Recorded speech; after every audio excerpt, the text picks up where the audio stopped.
Listo, ahora sí ya grabamos. Y vamos a compartir pantalla. Entonces, voy a abrir un archivito aquí en Word para empezar a mirar la primera parte que son las políticas económicas. Las políticas macroeconómicas. Cuando necesiten una pregunta, por favor me levantan la manita. Yesenia, Oscar y Angélica María, ya la pueden bajar, por favor, la manita para cuando necesiten preguntar algo, ahí levantan la mano y yo estoy pendientes para darles la palabra. Gracias. Eso es. Angélica, ¿quiere preguntar algo o no ha bajado la manita? No, no, señor, estoy buscando cómo bajarla. Ya la. Listo, gracias. ¿La encontró? No. No, no, señor, qué pena con ustedes. Explíquenle. No. Se baja la manita. Angélica, en la parte Compañera, derecha, inferior derecha, hay un icono como de un emoticón con un, Sí, con un signo más en la cabecita. ya, Tú le das ahí. ya. Ay, ya. No, Muchas gracias, qué pena. listo, Angélica. Gracias. Aprendemos. Bien. Gracias. Sí, sí, Todos los días se aprende algo. Por eso es supuesto. verdad. Por supuesto. Muy bien. Entonces, políticas macroeconómicas. Ojalá vayan a ir tomando apuntes o lo que quieran.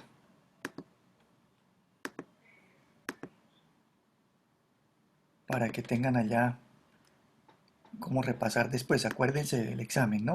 Sobre todos estos temas que vamos a presentar, pues habrán preguntas de cada una de las áreas. Entonces tenemos 4 políticas. Política fiscal. Estoy escribiendo al revés. Política monetaria. Política cambiaria. Y política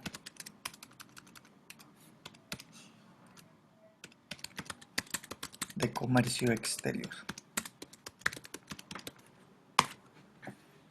Ya son las 4 que vamos a revisar. Entonces, para este primer trabajo, ¿qué van a hacer ustedes? Van a conseguir una noticia. Yo les doy las pautas, se las subo allá en la plataforma, les digo pautas para el producto 1, políticas económicas, macroeconómicas. Buscan una noticia de un diario, de una revista, de una agencia de comunicaciones, de un noticiero, etcétera, cualquiera. Que sea oficial, ¿no? Que no sean piratas y cosas por ese estilo. Es decir, no en Google, sino ojalá en, como que, por ejemplo, en de la revista Portafolio, Semana. la revista Semana, la revista Portafolio, del Tiempo, del Diario de la República, de la página del Banco de la República, de la página de un ministerio, de la página de la Cámara de Comercio, de la página de una entidad de gremio. Gremios son las federaciones, la Federación de Ganaderos, la Federación de Agricultores, la Federación de la Metalúrgica, la Federación de cualquier cosa de esas. Entonces, ¿qué van a hacer? Buscar una noticia que sea actualizada, no de antes de Jesucristo, de esta época, de estos días, de esta fecha. Yo les digo máximo, máximo enero primero, entonces de enero primero para acá, de este año, ni siquiera del año pasado. Entonces lo ponemos mes y medio, desde enero primero hasta la fecha. Cualquier noticia donde identifican cuál fue la noticia, dan el título de la noticia fue tal, la fuente, qué fuente fue, entendiendo por fuente dónde consiguieron esa noticia, si es en la plataforma web, entonces la dirección, página web tal, toda la dirección, para que cuando uno ingrese, esta es la dirección, ingrese exactamente, ahí está la noticia. Si es de un diario, de lo que sea, y la fecha, fecha de la noticia, no la fecha en que ustedes consultaron. Yo la consulté hoy, sí, pero la noticia fue el 15 de enero, entonces noticia del 15 de enero 2021. Y van a identificar dos diferentes políticas. Es decir, pueden tomar una noticia que tenga dos políticas distintas o dos noticias cada una con una política diferente, como lo quieran hacer. No necesito que me hablen de las cuatro políticas, ¿ok? Sino solamente de dos. Como las personas que a veces no vienen, entonces ven políticas macroeconómicas cuatro, entonces hablan de las cuatro. Y como no estuvieron en la tutoría, me llenan un poconón de registros. No, yo no les pedí las cuatro, les dije dos, escoja dos.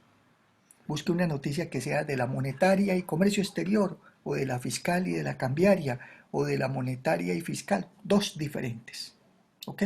No que sean dos cambiarias, o dos monetarias, o dos fiscales, no. De una sola, dos, no. Una de una política y otra de otra política, cualquiera que sea, de una fecha específica.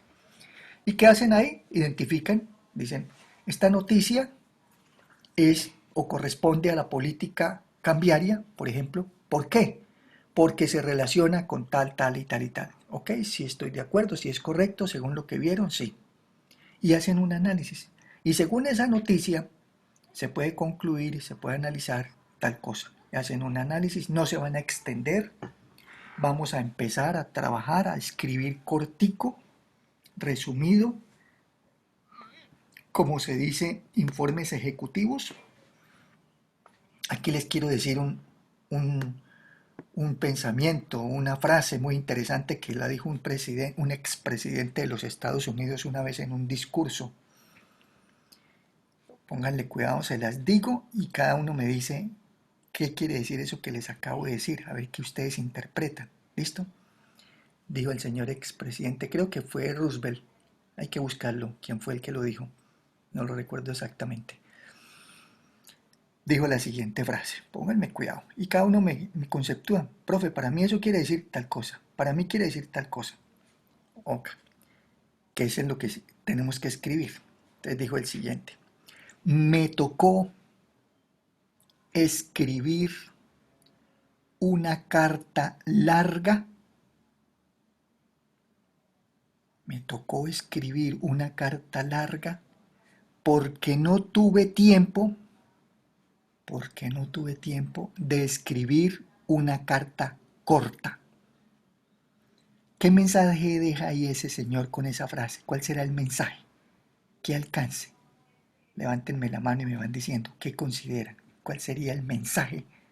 Me tocó escribir una carta larga porque no tuve tiempo de escribir una carta corta. Tatiana, ¿qué dice?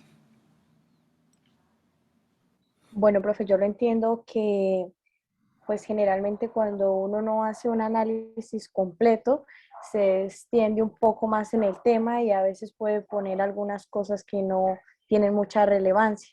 En cambio que cuando ponemos un poco más de atención y un poco más de tiempo a las cosas, podemos hacer algo corto y conciso.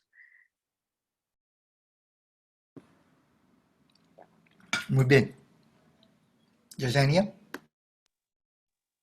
Profe, pues yo puedo entender que es cuando no se logra captar la idea principal, entonces uno busca y busca y busca cómo llenar esos vacíos que nos quedan.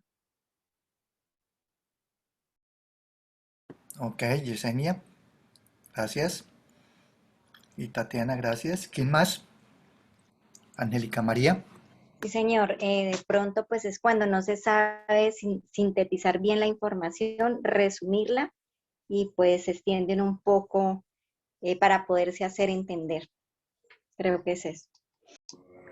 Ok, muy bien. ¿Quién más? ¿Alguien más opina? Eugenia. Profe, yo entiendo, bueno, casi mi opinión es como lo de mis compañeras y es que al escribir algo largo es porque quiero como explicar y explicar y no fui concisa en el momento y por eso me toca escribir algo más largo en vez de hacerlo más corto. Eso es. Es como lo que opino. Sí, eso, lo que han dicho todos. Muy bien. Eso, ya estamos ahí en lo mismo. Eso es, que hay que aprender a escribir cortico, resumido, sintetizado. Si yo les dijera a ustedes, a ver, Casi que digo niña, sabiendo que aquí hay también un niño, Oscar y yo. Quedamos benditos entre las mujeres, Oscar. Nadie más nos acompaña. Bueno, esto decía que si les digo, escríbanme la historia de su vida. Y cada uno empieza a escribir, ¿cierto? Pam, pam, pam, pam, pam, pam. Y pueden durar escribiendo la historia de su vida, no sé, días o horas, y llenar hojas y hojas y hojas en un Word y páginas y páginas y páginas. Y les digo, por favor, me sintetizan la historia de su vida en una página, con tantos párrafos y un párrafo y tantas palabras máximo, que es lo que les voy a pedir en las políticas, que me sinteticen. Entonces ahí nos toca sentarnos con más tiempo, más dedicación, para poder escribir en solamente una página la historia de mi vida. O sea, como dijeron, no escribir tanta carreta y tanta cosa de pronto irrelevante y sin importancia, sino mirar qué es lo fundamental que quiero contar de la historia de mi vida. Eso fue lo que quiso decir el señor presidente, expresidente. Que para escribir largo, usted se sienta y arranca, y no necesita pensar mucho, sino arranca a escribir. Pero para escribir cortico, sintetizado, resumido y lo sustancial, lo más importante, necesita más tiempo. Porque hay que pensar cada palabra y cada frase. ¿Qué voy a escribir? Que no se me vayan cosas que no sean irrelevantes, lo que acaban de decir. Ese es el pensamiento que nos deja este señor. Y eso es lo que tenemos que aprender a hacer. Que a veces no sabemos escribir o nunca nos ponen a escribir nada y entonces ustedes tienen que presentar unas pruebas, Saber Pro, que les van a valorar la escritura, la lectura crítica, todo eso se lo valoran. Entonces aquí podemos ensayar eso a ver cómo nos va con este primer informe, con esas políticas macroeconómicas, a partir de una noticia, cómo sintetizan el resumen y cómo analizan un análisis crítico de esa noticia. ¿De acuerdo? Bueno, muy bien. Ya pueden bajar la manita para saber quiénes me la van levantando después. Exactamente. Entonces, de las 4 políticas, Yesenia va a decir algo. Ah, ok, ya listo. Gracias, gracias. ¿Va a decir algo, Sí, Yesenia? profe, quiero decir algo. ¿Estos trabajos se le entregan a su merced con normas Incontec? ¿O No, no, yo no pienso tanto normas, no se preocupe por normas. Obviamente que tenga como el encabezado, las personas que lo conforman, el CIPAS, la fecha y el tema que se va a trabajar, el tema que se va a hacer. ¿Listo? Bueno. Sí, no lo voy a hacer exigente en normas ni nada de ese por el estilo. Pero sí la fuente, obviamente, siempre que consulten algo, fuente, que no quede plagio. Porque acuérdense que eso es muy delicado y máximo en una universidad y en una academia. Escribir uno algo que copió y no le dio la fuente, gravísimo, ¿no? Entendamos y seamos conscientes de eso. Entonces vamos a mirar. Cada una se refiere a algo. Voy a escribir aquí estas políticas al frente, ¿a qué se refieren? Esta se refiere al Estado, al fisco. Todo lo que tenga que ver con el Estado, el fisco, por eso se llama fiscal, el fisco. Esta monetaria se refiere a los recursos,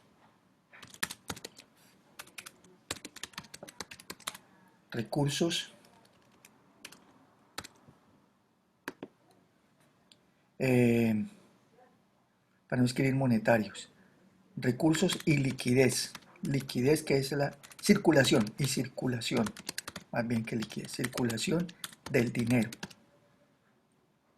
Circulación del dinero. La cambiaria, como su nombre lo dice, a las tasas de cambio. Y la de comercio exterior a las relaciones internacionales. Entonces, en cada una de ellas, internacionales, en cada una de ellas tenemos diferentes temas por revisar y analizar. Entonces vamos a empezar. Y todo esto son políticas que el Estado, el gobierno, dictamina, determina, define. ¿Ok? Entonces empecemos. Política fiscal.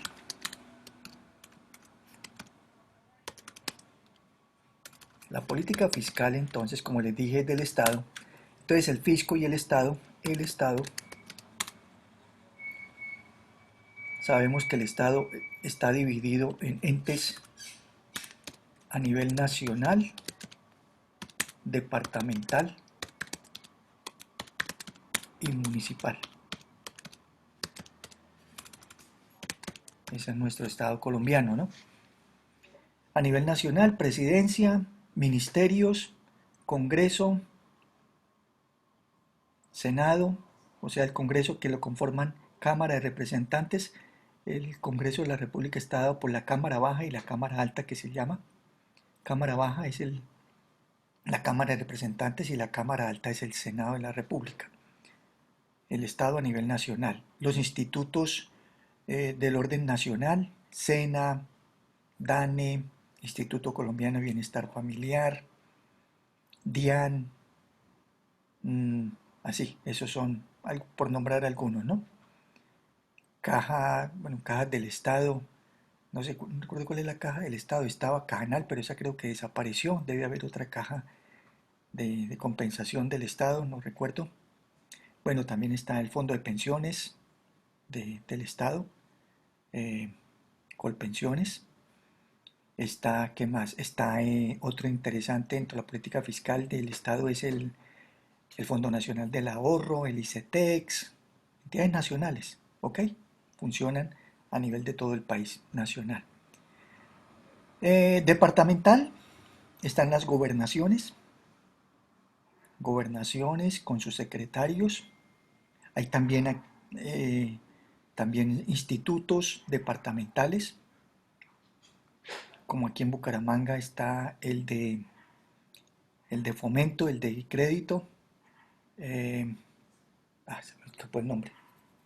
Ahorita me acuerdo. Departamentales, los diputados, que son los que vigilan los recursos y manejan las partes de cada departamento con la gobernación, con el señor gobernador y sus secretarios. Están áreas de departamento, por ejemplo aquí nosotros en el departamento tenemos, bueno, o departamento municipio, pero lo maneja el departamento, la UIS. La UIS es un ente fiscal, es un ente público, es del Estado, es una entidad pública. La Universidad Nacional en Bogotá es pública, la Universidad de Antioquia en Medellín pública, la Universidad del Valle en Cali pública, la Universidad del Atlántico en Barranquilla pública, y así por el estilo. Entonces hay entidades públicas, no solamente en áreas del Estado, sino también en educación, en salud, en pensiones, etc. Bueno, y municipal, los alcaldes con sus respectivos concejales. El municipio tiene alcalde y concejales, el departamento tiene gobernador y diputados, y la nación tiene presidente y ministros, y todo el andamiaje del Estado a nivel nacional. Pero esa política fiscal del Estado a partir de estos entes, bueno, a nivel nacional, el ejército, la policía, la aviación, la armada, ¿no es cierto? Todo eso es del Estado a nivel nacional. Entonces el Estado tiene unos ingresos. ¿Cuáles son los ingresos del Estado? Unos impuestos, que pueden ser directos e indirectos.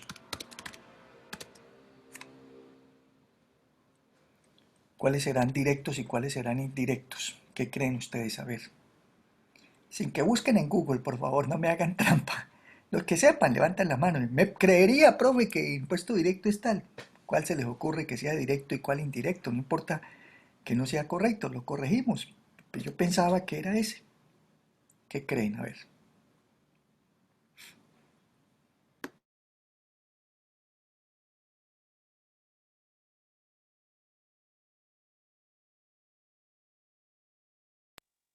Profe, un indirecto puede ser, no sé, el impuesto al consumo o el IVA. Me levantan la manita, por favor. Listo, Adriana. Sí, indirectos. El más indirecto de todos es el IVA. Oh. El más indirecto de todos los impuestos es el IVA y el impuesto al consumo.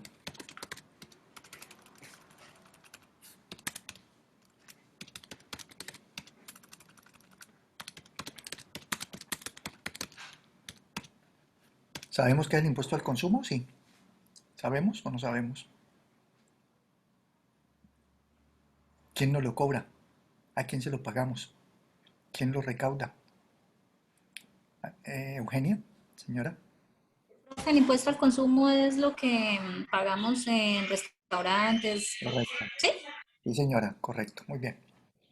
Impuesto al consumo, lo que se paga en restaurantes. ¿De cuánto es el impuesto al consumo? ¿Ustedes saben? ¿De un restaurante? ¿Cuánto nos ¿Del cobra? 8%, profe? 8%, muy bien. 8%. Eso es. Impuesto al consumo del 8% en los restaurantes. ¿Y el IVA? IVA del 19%, principalmente el 19%, pero hay productos que tienen IVA del 15, del 10, del 12, otros son exentos, otros son no tienen IVA, no se les aplica. Entonces hay una serie de listas de impuestos. ¿Y por qué son indirectos? Porque los pagamos, pero no hay un beneficio propio para mí, ¿no es cierto? Mi beneficio, ¿cuál es? Comprar algo y yo pago ese impuesto y ¿qué me dan a cambio? Se supone que esa platica, que no se pierda, que nos la devuelvan en vías, en obras, en salud, pero no hay una cosa directa conmigo, directamente conmigo, nada. Lo mismo el impuesto al consumo. Mientras que los directos son los que recaen sobre los bienes de uno, lo que yo tengo. Entonces está el impuesto predial,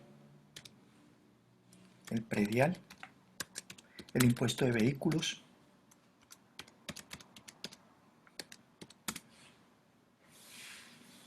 ¿qué más? El impuesto de renta, principalmente esos son los directos. Usted tiene una casita, una finca y tiene que pagar. Ahorita están llegando los recibos aquí en Bucaramanga, el impuesto predial, por sus bienes, por su apartamento, su casa, su finca, su propiedad. Vehículos, tenemos que pagar un impuesto de rodamiento, de matrículas, de estampillas por un vehículo. Y de renta es por mi ingreso. Ya casi todos declaramos renta. ¿Ustedes declaran renta? ¿Hacen declaraciones de renta de ustedes? Levántenme la mano los que presentan declaración de renta. Eugenia presenta declaración de renta. ¿Quién más? Voy a mandar este video para la DIAN. Que diga, Adriana Liscano no presenta declaración de renta. Ángela María Ocampo no hace declaración de renta. Leslie Montero tampoco. María Belén Pérez tampoco. Oscar Nova tampoco. Y Tatiana Mancilla. Eso vamos a terminar todos haciendo declaración de renta. Pero hay una cosa. No nos dé miedo. Declarar renta no significa pagar. Yo mucho tiempo hice declaración de renta sin pagar. Bueno, últimamente me ha tocado pagar porque no tengo retenciones en la fuente a favor, entonces me toca pagar, pero pues paga una cosa no exagerada. Entonces no pensemos que, uy, declarar, ¿cuánto tengo que pagar? Nada. Entonces, ¿para qué declaro? No, una cosa es declarar y otra es pagar. Entonces usted hace una declaración de renta de sus ingresos, de sus bienes, lo que tenga, y sobre eso le van a liquidar, pero como usted también tiene a favor unas retenciones que les hacen en sus empresas, en sus actividades, unos, unos pagos que usted le ha hecho a la DIAN. Entonces, con eso usted ya pagó su renta, su impuesto. Entonces, ¿cuánto saldo a pagar? Cero, saldo a pagar cero, saldo a pagar cero. Y estoy declarando.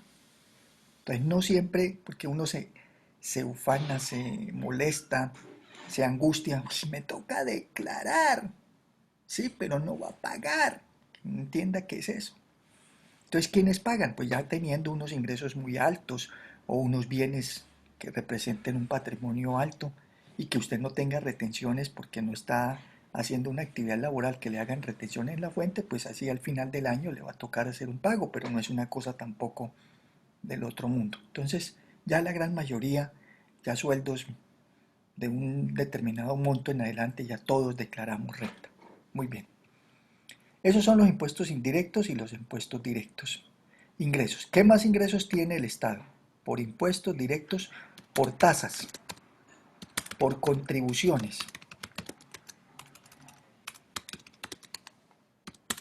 por estampillas. Todo eso lo cobran, ¿no es cierto? Una tasa. Sobretasa la gasolina, sobretasa el impuesto de renta, tasa aeroportuaria. Cuando uno va a viajar, entonces le cobran en el aeropuerto. Usted cuando compra el pasaje no se dio cuenta y ahí le cobraron una tasa aeroportuaria. Contribuciones especiales, contribuciones a la equidad, contribuciones a la Caja de Compensación, contribuciones al Instituto Colombiano de Bienestar Familiar, contribuciones al SENA, lo que se llaman los aportes patronales de las empresas. La Caja de Compensación, el ICBF y el SENA, eso son parte de las contribuciones que se pagan. Estampillas, estampilla ProWis, la WIS tiene una estampilla que se llama estampilla ProWis. Usted va a hacer un contrato con el Estado para firmar cualquier obra, tiene que sobre el valor del contrato un porcentaje en estampillas. Y ese porcentaje de estampillas ProWis es para financiar los recursos de la WIS. Porque como la WIS, como les digo, es un ente público de la gobernación, adscrito a la gobernación de Santander, entonces allá tiene sus ingresos. Entonces, pues sí, la WIS recibe matrículas de ustedes, claro que sí, pero también tiene unos ingresos que el Estado recibe para dedicarlos a esas entidades que son del Estado. Tasas, contribuciones, estampillas, ¿qué más hay? Ah, participaciones en entidades. Nómbreme una empresa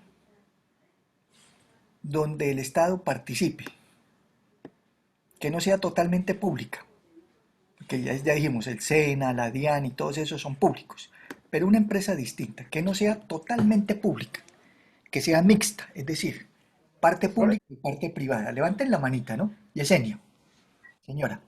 Profe, no estoy segura si Sanderco, No la conozco. cooperativa de crédito, No sé, no la conozco, Yesenia. Hasta ahora la escucho. Saldeco, no sabía. No sabía. Sanderco. ¿Eso es de Santander algo? No sé si sea pública o sea por ahí de pronto de un gremio de empresarios o no sé. Es que creo que ella es pública y privada. Bueno, tocaría mirar. No, no la conozco. Vamos a mirar entonces. Gracias. Oscar. Profe, Ecopetrol, Claro, una es empresa. la principal, claro, Ecopetrol. Claro, Oscar. ¿Ustedes saben qué participación tiene el Estado en Ecopetrol? ¿Cuánto participa? ¿Cuánto del capital de la empresa es de Ecopetrol? El ¿Cuánto? Estado creo que el 60%. No, señor. Como dicen por ahí, no invente. No, señor. No, entonces no sé. El Estado tiene el 88% en Ecopetrol. 88%. De los cuales se está pensando que el Estado va a vender la participación, pero por ley, por estatutos de Ecopetrol, cuando se fundó, cuando se hizo, cuando nació, el Estado no puede ser accionista en menos del 80%. Es decir, en este momento tiene el 88 punto algo. Entonces, si quiere vender participación el Estado, lo máximo que puede vender es el 8%, para que quede con el 80%, que es lo mínimo con lo que debe seguir participando. Entonces, el Estado no puede quedar dueño de la mitad, 50, no. Tiene que tener mínimo el 80%. Tiene el 88%, si quiere vender, puede vender el 8%, ¿de acuerdo? Es una participación bien importante del Estado en la principal empresa del país, la de mayor venta, la de mayor empleo, la de mayores activos, la de mayor generación de riqueza, etc. Adriana, señora. El acueducto. Bueno, pero es que esa es solamente pública, no es privada, no es mixta. ¿Sí? Todos los acueductos de todas las ciudades son públicos, no son mixtos. A lo que me refiero es que haya público y privado, como Ecopetrol. Tiene 88% el Estado y 12% es privado. ¿Qué otra? Profesor, creería yo que la Cámara de Comercio. Esa es privada. Esa no es ni siquiera del público. No es pública. El Estado no participa. Los dueños son los gremios de empresarios. Los Sí, tiene afiliados. razón. Los afiliados, sí señora. Esa no es, ni siquiera el Estado tiene ahí participación. No, señora. Las Sí, unidades tecnológicas de Santander. Las unidades son públicas. Ahí no hay privado. son del Estado, son del Departamento de Santander, de la Gobernación. Es como el caso de Ecopetrol que les estoy pidiendo. Ecopetrol que tiene una parte pública, el Estado, y el resto. ¿Usted puede comprar acciones de Ecopetrol? Sí. Yo tengo acciones de Ecopetrol. Cuando salieron hace mucho tiempo yo compré acciones. Entonces podemos ser accionistas. Pero yo no puedo ser accionista ni del acueducto que me nombraron, ni de las unidades tecnológicas, ni de la UIS. Esos son entes públicos, 100% públicos. Entonces es donde participe el Estado y participe el sector privado. Sí, estamos hablando de participaciones en entidades, entonces todas esas entidades que estamos nombrando son públicas, claro que sí, pero estamos tratando de colocar ejemplos de los otros. Angélica María. Señor, ya participé. Ah, es que entonces baje la manita. Eugenia, ¿ya participó? ¿Ya? Baje la manita. Yesenia, Profe, por decir Transmilenio, también es público, totalmente pero público. los vehículos no son de una empresa privada, ¿no? Es que lo que pasa es que como allá se acabaron las empresas privadas y supuestamente pasaron a ser accionistas, pero es como aquí, ah, sí, usted me está hablando Transmilenio, Transmilenio, profe. Transmilenio en Bogotá, como Metrolínea aquí. Metrolínea aquí en Bucaramanga funciona lo mismo que allá. Ustedes saben que tiene dos operadores, vamos a hablar de Metrolínea aquí, tiene dos operadores. Ustedes ven los buses y si conocen de marca de carros, bueno, si no saben, pues ahora lo van a mirar. Los buses que son marca Volvo, hay unos que dicen Volvo, la B pequeña, la tienen adelante en la trompa y atrás dice Volvo, y otros que son Mercedes-Benz. Está la estrellita, el círculo y la formita de Mercedes-Benz. Entonces, aquí en Bucaramanga, los Volvo, todos los que son articulados y transporte Volvo, son de un grupo de empresarios que eran del transporte, de Unitransa, de Transcolombia, el grupo de esos. Y los que son de marca Mercedes-Benz, esos sí yo sé de quiénes son de Pinto Afanador, de la familia Pinto Afanador. A ver, si conocen de fútbol, saben que existe un director técnico de fútbol que fue de la selección Colombia, ¿no es cierto? Pinto, se me olvidó el nombre. Bueno, que es de aquí, son de San Gil, son de aquí de Bucaramanga, de San Gil. Esa familia, la familia Pinto Afanador, son los dueños de Lusitania, la empresa Lusitania, sí conocen, ¿no? Transporte Lusitania, que tiene estaciones de servicio y busetas y buses. Esa es de la familia Pinto. Y ellos son los que administran o manejan el Transmilenio de los buses articulados y todo de Metrolínea marca Mercedes-Benz. Entonces en Bogotá, que yo entienda, es totalmente público. Según entiendo, es totalmente público. Aquí sí funciona una parte pública y una parte privada en ese transporte. Como les acabo de comentar, las familias que manejan esos dos sistemas. Pero obviamente lo que me dice, ¿quién fue la que me dijo? Se me perdió, se me fue. Yo, profe Yesenia. Yesenia, perdón, sí. Es que la estaba buscando y ¿por qué no me aparece acá? Es que tengo esto muy pequeño, espere porque se me perdió aquí el listado, Yesenia. Es que están en orden aquí de nombre. Entonces la Y queda de última y entonces no me aparece. Espéreme a ver por qué no me aparece Yesenia. Lo tengo muy pequeño, esto debería dar más. Más. No, bueno, ok. Ahora sí, Yesenia, sí. Adriana, señora. Profe, yo estoy mirando acá porque me quedó la duda del acueducto en la página y que dice que es una empresa prestadora de servicios públicos de carácter mixto. ¿Y quiénes son los accionistas? No se toca. Espérenme.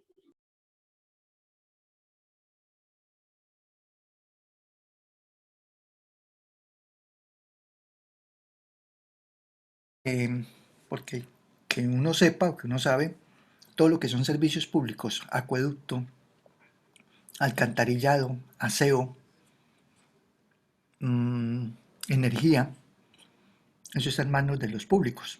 Bueno, por ejemplo, de la energía, de la electrificadora de Santander, Eso pasó a ser ahora EPM, ¿no? Empresas públicas de Medellín.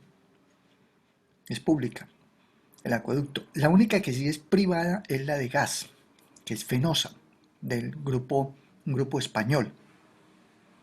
Esa sí es privada, pero lo que es acueducto, alcantarillado y aseo siempre han sido públicas. Yesenia,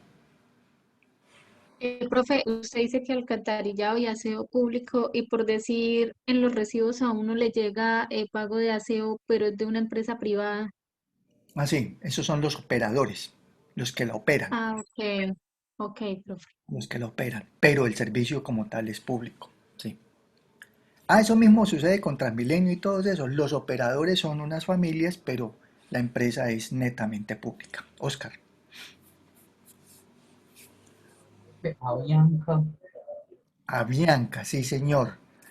es Avianca, buen mixta. tema. Avianca era una empresa del grupo Santo Domingo, luego fue el señor Gilinski, el señor Efromovich, Ujú. y luego el señor Efromovich se la vendió. Esa quedó en manos de una compañía panameña y una compañía americana. No sabría si el Estado tiene alguna participación. Lo que es último que se supo ahorita con esta situación de pandemia es que el Estado le iba a inyectar un poco de capital, pero a manera como de ayuda, de préstamo, más no como socio, más no como accionista. ¿Ok? Bueno, listo, ya dimos suficiente ilustración. Entonces, ¿de dónde recibe ingresos es el Estado? Pues participación en entidades. Las entidades mixtas que generan utilidades, como Ecopetrol, genera utilidades, entonces parte de las utilidades, el 88% de las utilidades son del Estado, porque es la participación que tiene el Estado en Ecopetrol. Si tuviese participación en otra empresa así importante del Estado, Cerrejón, Cerro Matoso, en las explotaciones de petróleo, si tuviese participación en una compañía de exploración, también los resultados de esa empresa le generan utilidades y parte de las utilidades serán para el Estado. Muy bien. Entonces, estos son los ingresos que tiene el Estado, directos, impuestos directos e indirectos, tasas, contribuciones y participaciones en entidades. Aquí, principalmente, caso Ecopetrol, que es el emblema, ¿no? Ecopetrol. Todas las entidades que nombraron, sí, cierto, son Estado, todas las demás, pero no quiere decir que esas entidades sí, de pronto siempre le reportan son pérdidas más que utilidades. Tal vez la única que le reporta utilidades al Estado es Ecopetrol, que también no tuvo pérdidas, claro, en una época donde el precio del crudo se bajó bastante, no generó utilidades y entonces ahí sí el Estado no recibió ningún dividendo o utilidades. Pero todas las demás que son del Estado son administradas por él, entonces todos los gastos y costos corren por cuenta del Estado.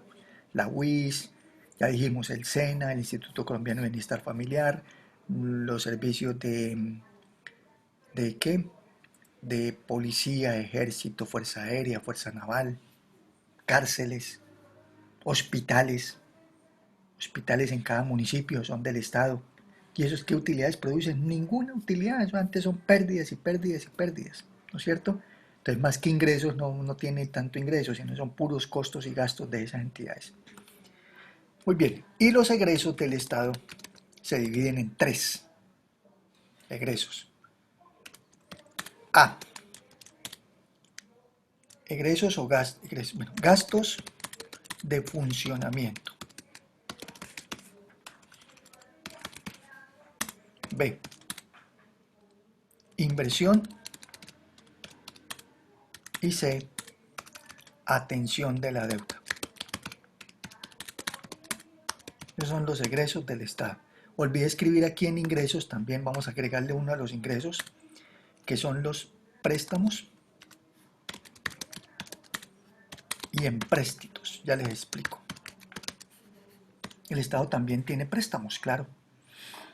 También recibe ingresos, más que recibir, entonces se financia, se apalanca como una empresa. Necesita plata, entonces va a un banco donde tienen cuentas, pues el Estado normalmente tiene cuentas en todos los bancos, en los más importantes, y les hacen préstamos a la Gobernación de Santander, a la Alcaldía de Bucaramanga, a la Alcaldía de Girón, a la Alcaldía de Pinchote, a la Alcaldía de no sé qué, a la Gobernación de sí sé cuándo, a las entidades públicas, a la UIS, al hospital, al centro de salud, al centro carcelario, también tienen crédito, entonces son ingresos, préstamos. Lo que pasa es que esos préstamos que le hacen al Estado, como vulgarmente se dice, van amarrados. Porque imagínense, ¿cuándo me irá a pagar? Si le presto a la alcaldía, si le presto a la gobernación, si le presto a una entidad de estas públicas, ¿cuándo me devolverán la platica? Entonces, ¿cómo los amarran? Con los ingresos que tienen. Entonces, por ejemplo, ahorita con el predial, ahorita vamos a pagar nosotros los vivienda el impuesto predial. Se vence el 15 de marzo con descuento. Entonces tenemos que consignar, pagar en un banco. Y la alcaldía nos dice banco tal. La alcaldía de Florida en un banco, la alcaldía de Bucaramanga, la alcaldía de Girón, la alcaldía de Piedecuesta, la alcaldía de Río Negro. En cada alcaldía tienen una cuenta diferente. Entonces yo deposito, uno paga allá. Entonces si la empresa, si el banco ese en donde estamos pagando el predial, ese banco le hizo un préstamo al Estado, a la alcaldía, a esa entidad, de ahí se lo va pagando. Él no tiene que esperar, oiga, señor alcalde, devuélvame los 1.000 millones que le presté. Saben que ahí con lo que llegue del predial y le depositen, queda pignorado. Eso se denomina pignorar las rentas. Se pignoran los ingresos del Estado y de inmediato el banco se los cobra. Se los cobra por la derecha y dice, llegaron hoy 100 pesos de Luis Eduardo a esta cuenta y esta cuenta es del predial, pues esa es plática aquí del banco, no se la devolvemos porque con eso se paga el crédito. Entonces quedan amarrados, quedan pignoradas las rentas. Porque ¿qué otra garantía? ¿Qué más garantía me va a dar? ¿No es cierto? ¿Van a hablar? Si me están levantando la mano, Oscar, Yesenia.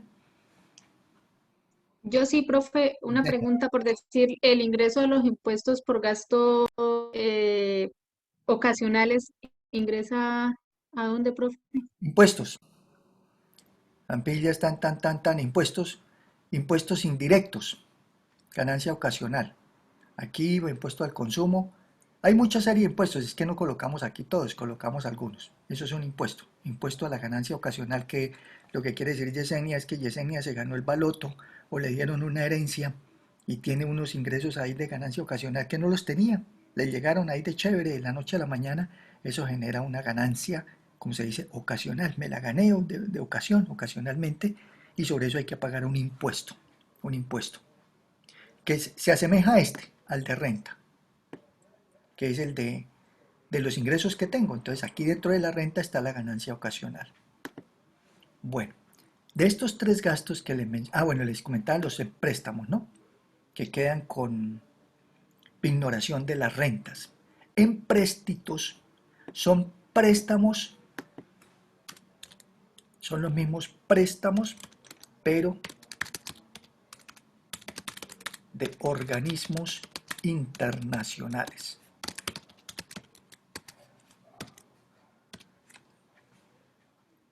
¿Cuáles organismos internacionales? Entonces, aquí les voy a anotar algunos, a ver si conocen.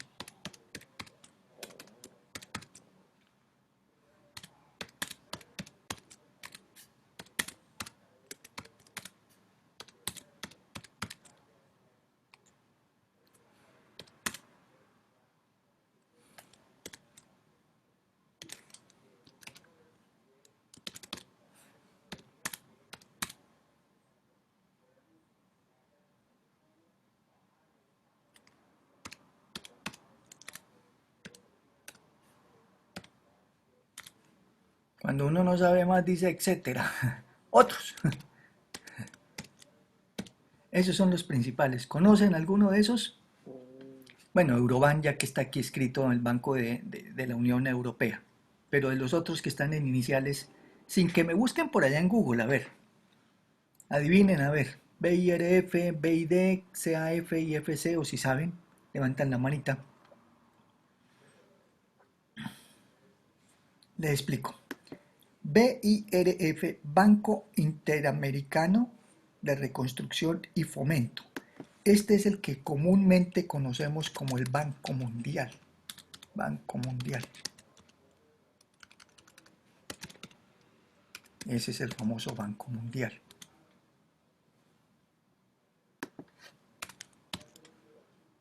Banco Interamericano de Reconstrucción y Fomento. ¿Ok? Copienlo, Banco Interamericano de Reconstrucción y Fomento. comúnmente Banco Mundial. BITS, Banco Interamericano de Desarrollo. Banco Interamericano. Estos tienen su sede en Estados Unidos, en Nueva York, en Washington, no Nueva York, no, Washington debe ser. En el BITS trabajó el presidente. Iván Duque fue funcionario del BITS, él trabajó allá. Fue funcionario del BITS. El presidente del BITS es un colombiano. Se me olvidó el nombre de este señor. Señor bajito él, que fue ministro aquí de Hacienda, ministro de Hacienda y Crédito Público en el gobierno de Pastrana. ¿Cómo es que se llama? Lo tengo. Búsquenme, por favor, presidente del BID. Se me escapó. Luis Antonio Moreno. ¿Todavía estará? Yo no sé si todavía estará Luis Antonio Moreno. Creo que le iban a cambiar hace poco, hace un año. Pero fue el presidente del BID y es colombiano, de acá. Funcionario de una gran capacidad y todo, bueno, muy bien. CAF, Corporación Andina de Fomento. Corporación Andina de Fomento. Esta tenía su sede principal en Caracas, Venezuela. Ahora está en Santiago de Chile. Es aquí de la región del Grupo Andino. IFC, International Finance Corporation. Corporación Financiera Internacional. Corporación Financiera Internacional. El Eurobank, que es el Banco Europeo, y el Fondo Monetario Internacional. Entonces repito las siglas de todas ellas. BIRF, Banco Interamericano de Reconstrucción y Fomento, conocido como el Banco Mundial. BITS, Banco Interamericano de Desarrollo. CAF, Corporación Andina de Fomento. IFC, son siglas en inglés, entonces lo leemos al revés. Corporación Financiera Internacional. Corporación Financiera Internacional. El Banco de Europa, Banco del Euro, Eurobank, y el Fondo Monetario Internacional. Oscar, señor. No, profe, que usted nos había dicho que le buscáramos el presidente actual del BID. Sí. Actualmente se llama Mauricio Claver. Ya lo cambiaron. En la anterior entonces era Luis Antonio Moreno. Luis Alberto Moreno. Luis Alberto, perdón. Uno de gafitas, no mide por ahí sino como 1,60, es muy bajito. Pero es colombiano, fue presidente del BID muchos años. Muy bien, entonces estas entidades prestan platas, ayudan a los países. Aquí para las 4G, las obras, las vías de cuarta generación, se tuvieron préstamos de entidades de este estilo. ¿Cómo se llama?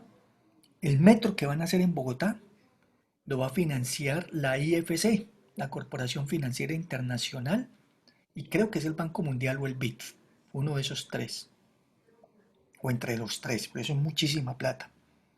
Aquí en Bucaramanga, ustedes conocen el Hospital Internacional de Colombia, el HIC, ¿cierto? ¿Sí lo conocen? El Hospital Sí, señor. Internacional. Ok, yendo para Piedecuesta, ahí enseguida de la Pontificia. Ese hospital fue financiado con esta línea, IFC, con la Corporación Financiera Internacional. Les prestó, ya me olvidó la plata porque yo estuve mirando, un muchacho de la universidad estuvo haciendo la práctica ya en el área financiera y ahí salió a relucir el préstamo de la IFC y el préstamo del Bancolombia. Creo que fueron 300 millones de dólares de la IFC y 300.000 millones de pesos del Banco Colombia. Con eso se construyó el Hospital Internacional. Entonces por eso se llaman empréstitos, porque son de gran cuantía, ya no son 3 pesitos, sino son miles de millones de dólares o de euros que le facilitan a un país. ¿Ok?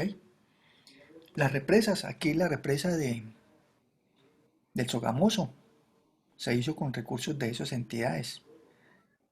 La represa de Chivor, la represa, ahorita la que tiene problemas, ¿cómo es que se llama? La de Antioquia, la que ha tenido tanto problema, que se estalló y que se reventó y que les tocó volver a hacer. Hidroituango. Hidroituango, correcto. Hidroituango se financió con recursos también de estas entidades y que pertenece a Empresas Públicas de Medellín. Eso es.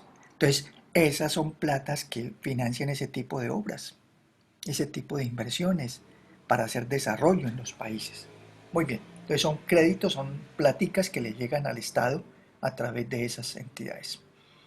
Y los préstamos normalitos de bancos, Bancolombia, Banco Bogotá, Bancos Citibank, Banco Santander, etc.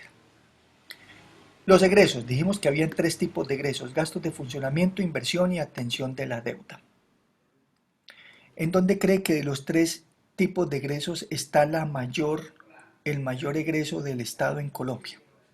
¿A cuál le dedica más de esos 3? ¿Qué creerían ustedes? Oscar, Yo creería que a los gastos de funcionamiento. eso es. Tatiana, ¿qué iba a decir? Yo pensé que era atención de la deuda. No. Ah, Los mayores son a gastos de funcionamiento. Los mayores egresos del Estado. ¿Y qué es un gasto de funcionamiento del Estado? Pues imagine todo lo que nombramos el señor presidente, los sueldos de los ministros, de los secretarios, de los auxiliares, de los no sé qué, los sueldos de los congresistas, de la Cámara de Representantes y del Senado, los sueldos de los gobernadores, los sueldos de los alcaldes, los sueldos de los diputados, los sueldos de los concejales, los sueldos de las fuerzas militares, todas sus áreas, todas sus fuerzas, los sueldos del Instituto Colombiano de Bienestar Familiar, los sueldos del SENA, los sueldos de la DIAN, los sueldos del DANE, los sueldos de... ¿Para qué sigue uno nombrando? Todo en sueldos, funcionamiento. Y estoy hablando solamente de personal. También, ¿qué más hay? Pues también hay que pagar servicios, también hay que pagar arriendos, también hay que pagar mantenimientos, también hay que comprar inmobiliarios. Todo eso es funcionamiento. Tatiana.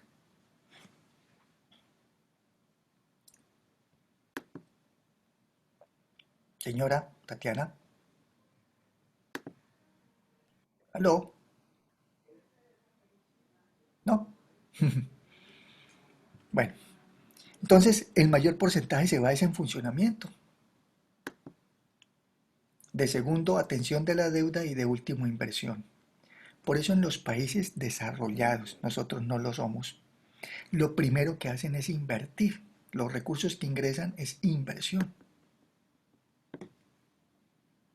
Vías, salud, educación, infraestructura, infraestructura de todo orden. Trenes, en todos los países, aquí en Sudamérica y en Europa y en Estados Unidos, con vías férreas, trenes. El transporte de ellos son trenes. No son los buses, no son aquí los Transmilenios de nosotros. Trenes, líneas de trenes. Inversiones que ha hecho el Estado. ¿Cuánto vale una construcción de una línea de esas férreas?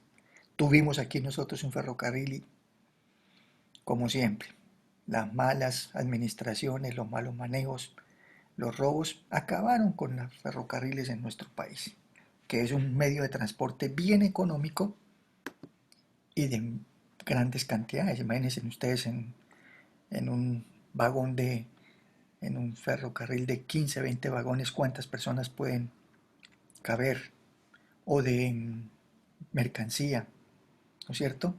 Transporte de carga. Eso es lo que manda entonces, transportes económicos, rápidos, no hay trancones. Si se trancó, ¿por qué no? Van directo. ¿Quién los tranca? Nadie. Tienen la vía libre. Eso es el tema. Son inversiones que han hecho, pero aquí en nuestro país esto es lo peor, lo que menos se hace. Atención de la deuda, entonces, que estos préstamos hay que atenderlos, hay que devolver esas platicas que le prestaron al Estado.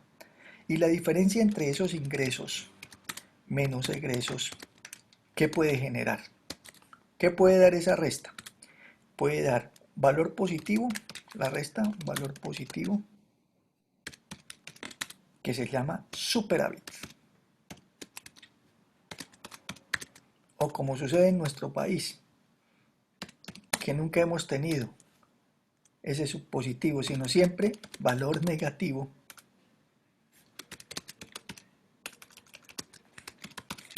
déficit. Déficit fiscal y superávit fiscal.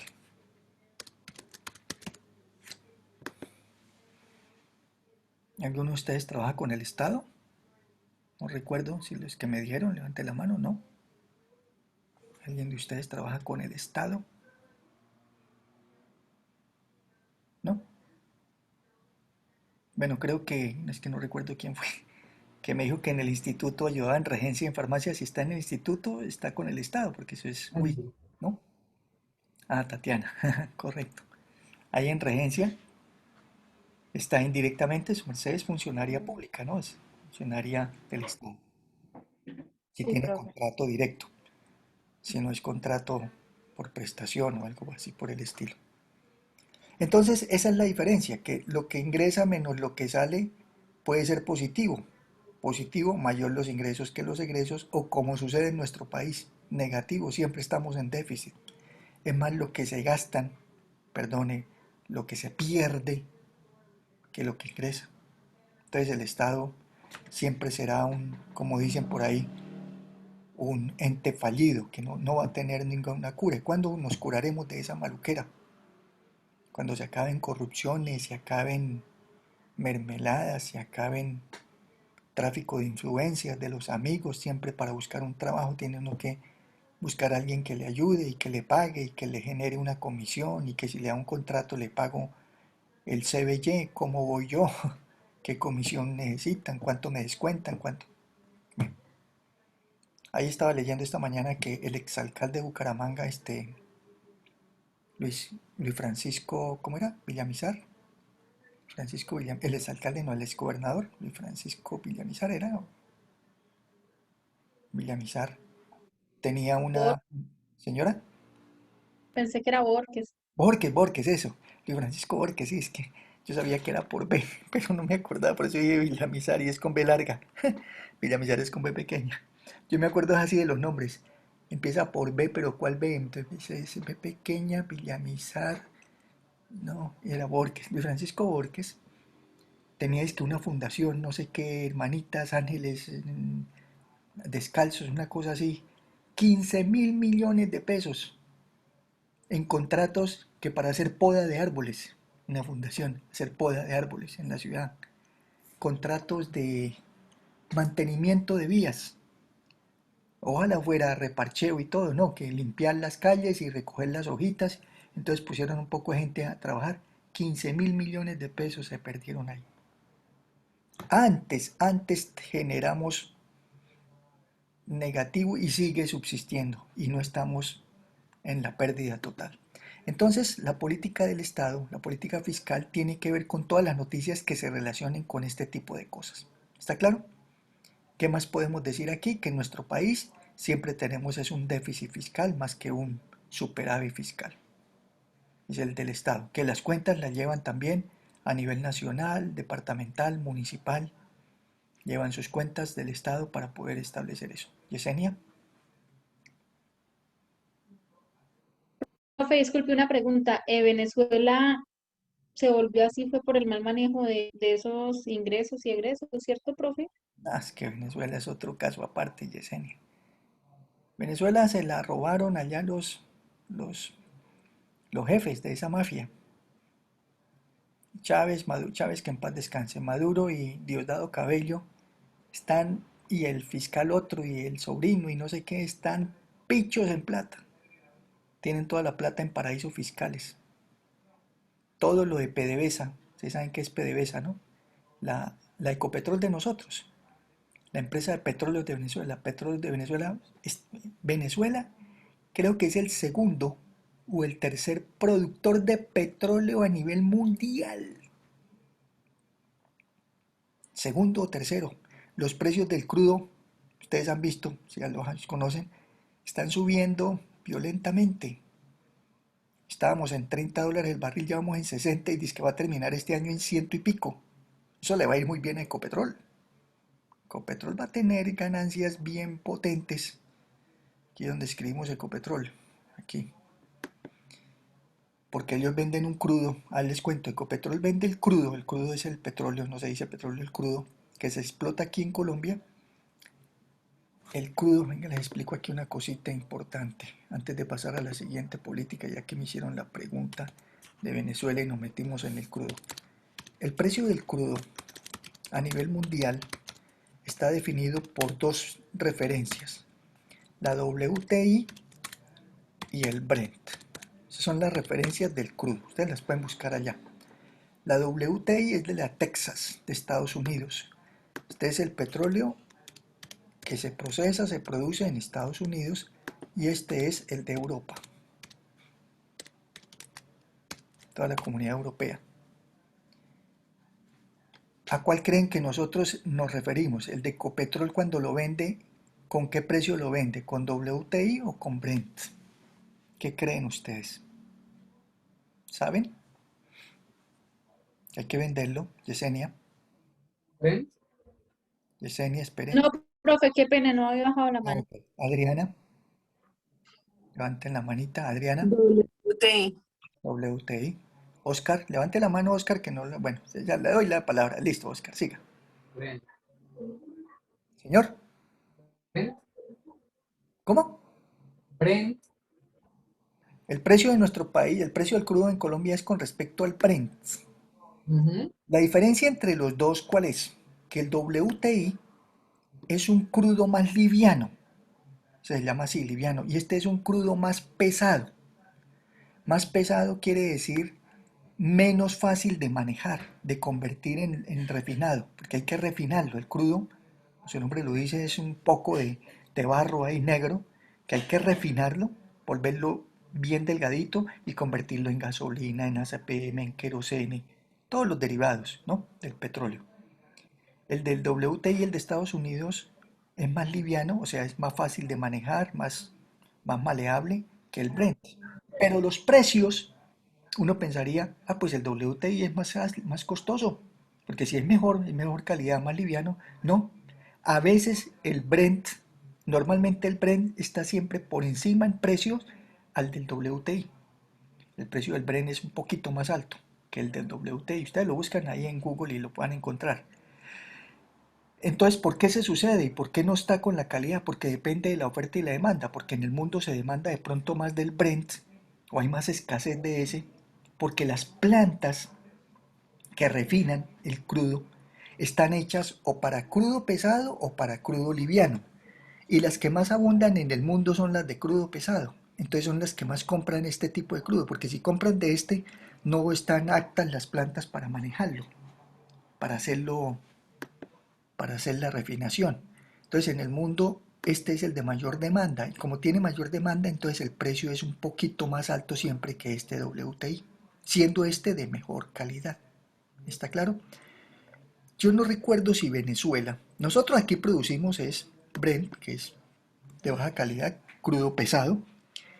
Yo no sé si Venezuela, creo que Venezuela tiene de ambos, tiene WTI y Brent, tiene crudo liviano y crudo pesado, sí, porque él es un abastecedor importante de los Estados Unidos y es el tercer país productor en petróleo, en crudo. Entonces, los miles de millones de dólares que le ingresan a Venezuela por la venta del crudo al resto de las es que le vende, pues es que le vende a sus socios, obviamente socialistas, le vende a la China, le vende a Rusia, le vende a Irán, le vende a Irak para que le den armas.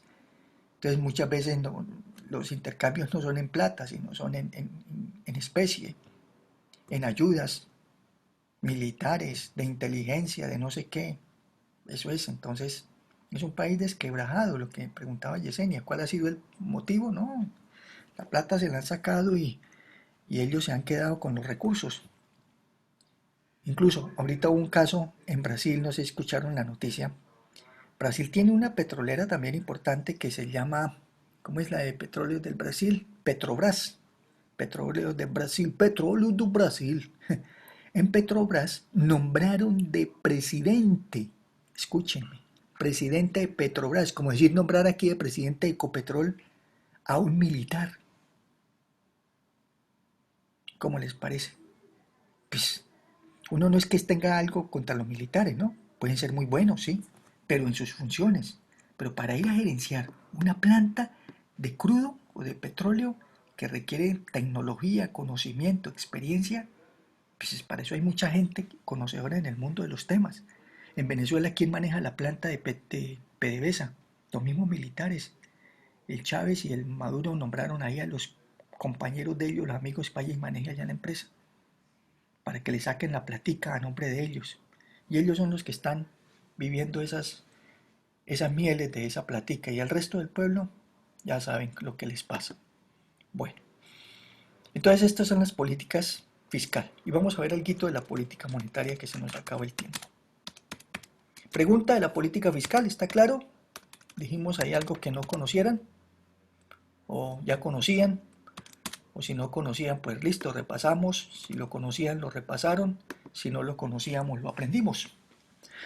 Como dijo Oscar, todos los días aprendemos algo nuevo. Muy bien. ¿Alguna pregunta de la política fiscal?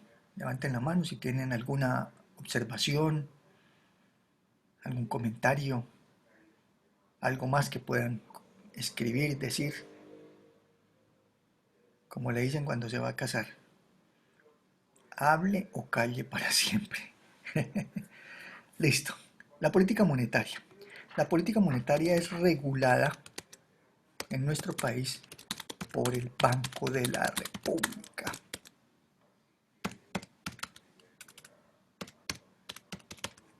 Que es el Banco Central.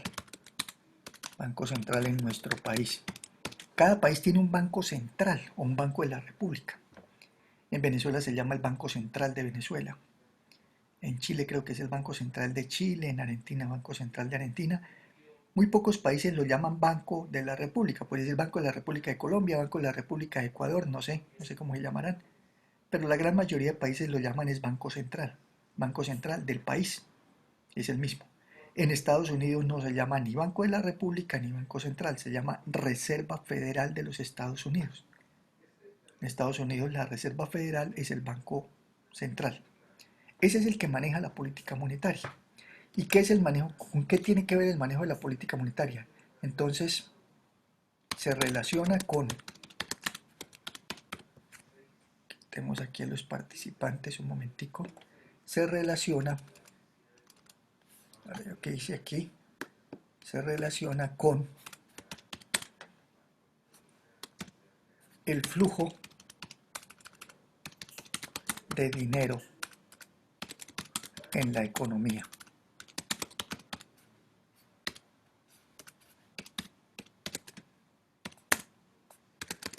Tasas de interés, tasa de inflación, operaciones de mercado abierto,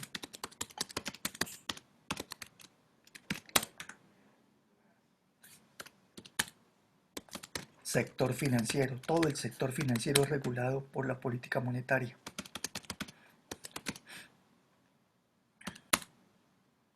¿Qué más podemos escribir?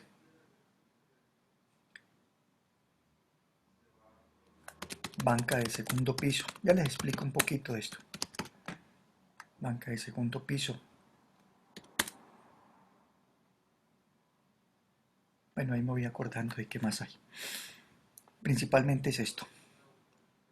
Entonces, ¿qué es lo que hace el Banco de la República? Pues que tiene una junta.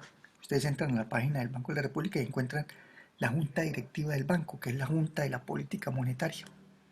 Ahí participa por derecho propio el ministro de Hacienda, el que esté de turno de ministro de Hacienda. En este caso, el doctor Carrasquilla, que es el ministro de Hacienda del gobierno Duque. Y cada gobierno tiene su ministro, y es el principal participante en la política monetaria del país, en la junta directiva. ¿Y qué hacen allá en el Banco de la República? Pues el Banco de la República, ustedes saben que es el que expide el papel moneda, ¿no?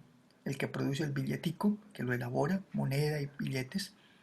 Pero no solamente se dedica a eso, es a todo este manejo. También maneja divisas, pero es que las divisas ya no son parte de la política monetaria, sino de la política o cambiaria o de comercio exterior, que lo vemos más adelante. Entonces, ¿qué hace aparte el Banco de la República? Entonces, principalmente es controlar esto. La función principal del banco y del Estado es esta tasa de inflación. El año pasado la tasa de inflación fue del 1,61%, año 2020.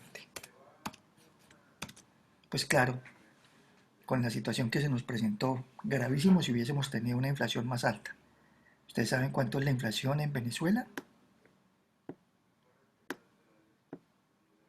No, profe. 20.000, 30.000%. Busquen ahí en un Google, inflación en Venezuela. A ver cuánto les dice. 20.000, 30.000. Eso es una cifra pero enorme. Es decir que los precios suben casi que todos los días. Imagínense a ese ritmo.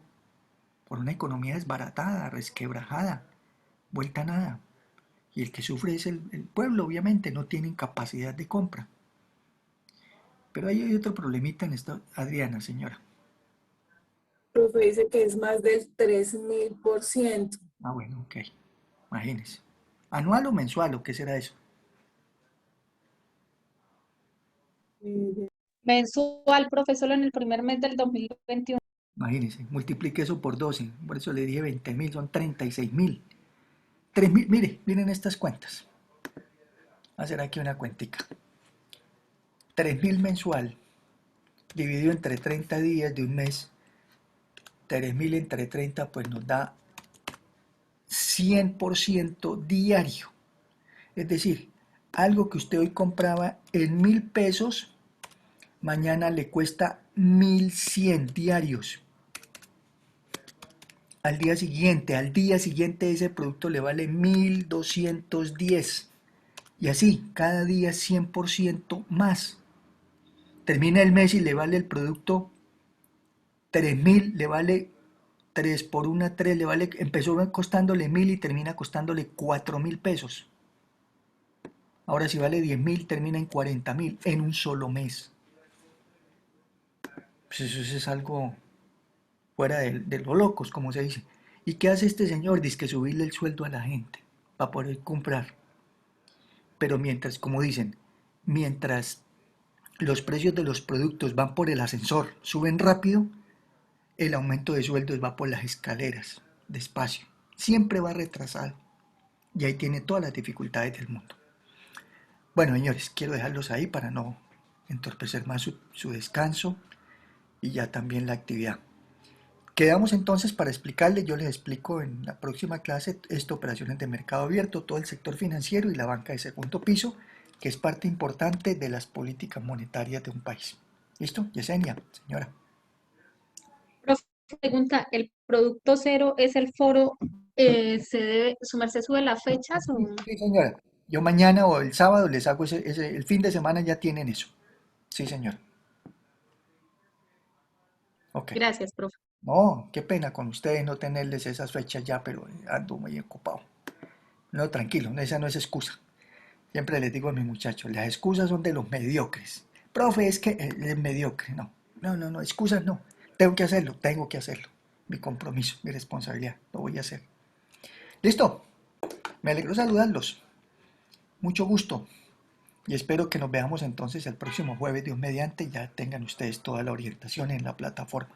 Esto yo les dejo grabado, yo les envío un enlace ahí en la plataforma para que simplemente le den clic y eso queda en un YouTube, queda abierto, público, y ustedes ingresan ahí al enlace que van a encontrar en plataforma. Yo me quedo aquí ahorita terminando de grabar para que pase a YouTube y les quede directo.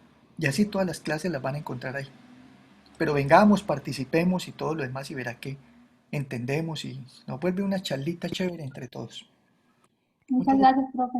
Listo, Gracias, profesor. profe. Muchas gracias. Profe, Feliz gracias, noche. profe. Buenas Gracias. noches para todos. Gracias. Igual, Chao, chao.